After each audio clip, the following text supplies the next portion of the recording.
કાકા હા આપણા સ્ટાફમાં આજે મધુભાઈ બહુ રડતા હતા. કેમ લા? એ કે મારી વાઈફ મને ઘરનો નોકર સમજે છે. તેને કે ફાવટ આવી ગયો તો સોસાયટીમાં 2-4 ઘરના કામ લઈ લે. અલા એવું હોય યાર, તમે તો ખરા માણસ તો. તો હું લા બધે એવું જ છે લા ભાઈ. હવે એમ બધું આવું જ હોય લા. શરૂઆત કેવી થાય, સાંભળો છો ત્યાંથી બેરા થઈ ગયા છો એ લેવલ પર જાય. શરૂઆતમાં કે તમે રહેવા દો, કેવું કેવું કેવું કે તમે રહેવા દો, હા પછી મહેરબાની કરીને તમે રહેવા દો. અત્યારે હવે ચેન્જ આવેલા. પેલા કેવું હોય, માની જા, પછી તેલ લેવા જા. આખું બહુ મોટું હોય એટલે તું પાણી જાય એટલે ખ્યાલ આવે. ના ના બરાબર છે, હું આઈ એગ્રી વિથ યુ. સૌથી આમ આઝાદી પહેલાની ચવાયેલી જૂની સલાહ આપી દઉં. હા બોલ.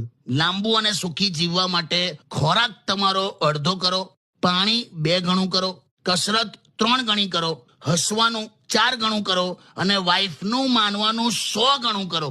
હા હા હા હા હા હા. બરાબર ને? તમે તો યાર આખું આ વસ્તુમાં તો પીએચડી. તમે ખડતલ